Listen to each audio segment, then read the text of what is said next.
Hey, what's up, everybody? I am back. I am live once again. I am Jay Hollingshead, your personal high performance mindset coach and public speaker. Thank you so much for tuning in. This is episode 189 of 365, and this is my 7 Pillars of Mental Performance series. I really do appreciate you for tuning in. Today is Saturday, day number 7. And today we will not be discussing pillar number 7 because there was a mix-up on yesterday. The mix-up on yesterday, I ended up doing pillar number 7 on yesterday, thinking it was Saturday. I got my days mixed up, so we did pillar number 7 yesterday. We're going to do pillar number 6 today, which is managing stress. So today is day number 7, but you're not hearing me wrong. We're doing pillar number 6, managing stress. We covered pillar number 7 on yesterday. So thank you for tuning in. Let's give a shout out to all my front row seat people. All right, my season ticket holders, Russell Cecily, my uncle, Lieutenant Russell Cecily, extraordinaire Memphis firefighter. How you doing? I appreciate you, Unc. My wife, Lisa Hollingshead. My brother, Arthur Hollingshead. What's up, AJ? I appreciate you and love you, man. Also, those that are watching this on repeat, thank you so much. I truly appreciate you. And if you're watching this and you want to see this video in its entirety, feel free to go to my YouTube channel. My YouTube channel has all of my videos backlogged and ready for your viewing pleasure. So like, share, tag, all that wonderful stuff. Take care of being a blessing to someone else by sharing the video. Now, let's get right into pillar number 6, which is stress management. Stress management. I'm going to be brief today. I'm going to give you a few examples of managing stress from a preparation standpoint. One way to manage stress is to prepare for it. Prepare for your stressors. You immerse yourself into stressful situations or stressful situations or stressful scenarios. That's the word I'm thinking about. Stressful scenarios or stressful situations. Now, when you're preparing for a math test, and you want to, of course, the math test is going to be full of math problems.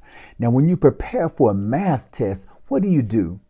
You jump knee deep into all the math problems. You're doing math problems left and right, up and down, over and over, repetitively doing math problems. So in other words, you are handling problems repeatedly that you are going to deal with. So when you do that, you are preparing for that episode. So let's flip the script and say the same thing about your stressors. You prepare for your stressors. You prepare for your math. Prepare for your stress. How do you do that? Jump knee deep into stressful situations or stressful scenarios. When you prepare for your math test, you take the test and you're victorious with it. You come out with an A+ or whatever it is, a score of 100. And you did that because you went through math problem over and over, problem after problem after problem, which prepared you mentally to handle the problems of the math. You became successful. So when you jump knee deep into your stressors and handle those stress problem after stress problem or scenario after scenario, it's a very good likelihood that you are going to be successful. You are not in a position to where you are unprepared. You are going into this mentally prepared, and you already know what to mentally expect. You know what to mentally feel. You know what you're going to get hit with. Why? Because you put yourself through this already. Here are some good examples. Let's take a basketball player, for instance. All my athletes, basketball players, check this out. My basketball players practice shooting their free throws in a bunch of chaotic noise. They practice shooting free throws in the noisiest environment they can. Why? Because that's one of the most stressful moments of a basketball game. Free throws win games, especially when it gets down to the final minutes and you're just 1 or 2 points away. You need your best clutch free throw shooter on the line to shoot the free throws.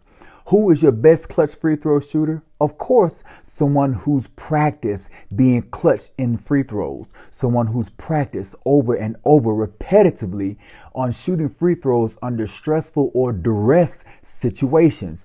So that's one example. The next example, there is the story of a gymnast, and I read this in a book about a sports psychology book. There's a gymnast who was working with this sports psychologist. This clinical sports psychologist was putting this gymnast through all of her her floor routines. She was practicing her floor routines. As she practiced her floor routines, he threw distraction after distraction after distraction at her. He messed with her music, turned the volume up and down, had people coming in and out, all kind of noises. She learned to tune everything out and stay focused on her music to perfect her routine. So when she actually had to perform her routine, she did it flawless.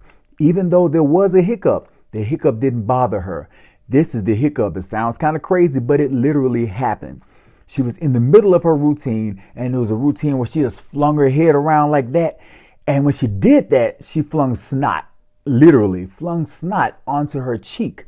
But she couldn't wipe it off. She's in the middle of her routine. Wiping off snot is not part of her routine. Excuse me. So what she did, she didn't worry about that. It happened.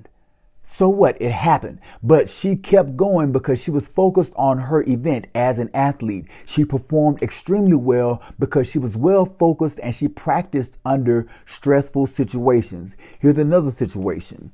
This is from my personal example and my uncle Russell Cecily, Lieutenant Firefighter Russell Cecily. He knows what I'm talking about with this one. As a firefighter, we were trained to search and rescue. And most of the times in a house fire or structure fire, our search and rescue efforts take place in dark, noisy environments.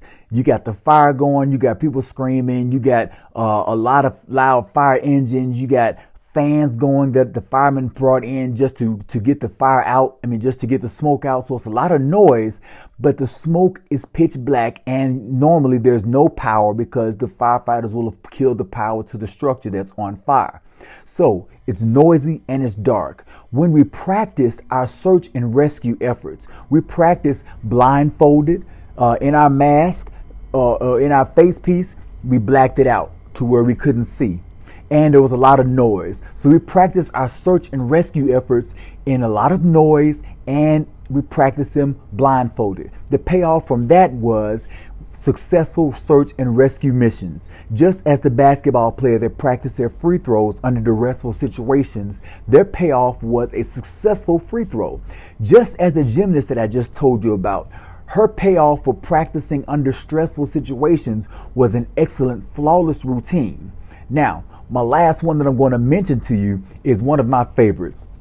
There's a swim coach an Olympic swim coach by the name of Bob Bowman. He's a swim coach actually for Michael Phelps. Now, let me see, I forget what year that was, but in the middle of practicing for the Olympics, he purposely took Michael Phelps' swim goggles and broke them. Yes, he broke Michael Phelps' swim goggles so Michael Phelps could learn to swim without depending on his swim goggles. Now, that paid off. How did that pay off? Because in the 2008 Olympics, Michael Phelps was competing in the 2,000 meter butterfly. The last 100 meters of that event, his swim goggles filled up with water, but that was no problem at all for Michael Phelps. Why? Because he practiced under stressful situations, which included him not depending on his goggles. What was the payoff? The payoff was Michael Phelps winning his 2008, winning a gold medal in the 200 meter butterfly for the 2008 Olympics. So my question to you, what's your stressor? What are you going to practice over and over? How are you going to prepare for your stressful events? How are you going to prepare for the stresses you have coming up that you know you have to go through? What's going to be the payoff? Think about that. Write them down. Write the stressors down on one side. Write the payoffs down on the other side. And get to practicing. Go through the mental scenarios. Put yourself through stressful situations physically if you can. If not physically, mentally do it. Start an imagery and visualization session on getting through your stressors. That's all that I have for today on episode 189. But before I go, I must tell you that tomorrow, Sunday, I got my days right this time. Tomorrow is Sunday.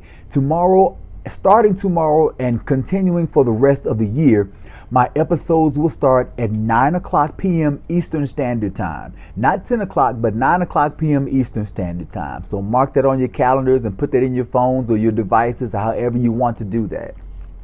So that concludes stress management for today, episode 189. This is day 7 with pillar number 6, stress management. This is Jay Hollingshed, your personal high performance mindset coach and public speaker. Remember, if you're going to do something, make an effort, not an excuse. Be well, stay blessed, and as always, through love, be a blessing. God bless.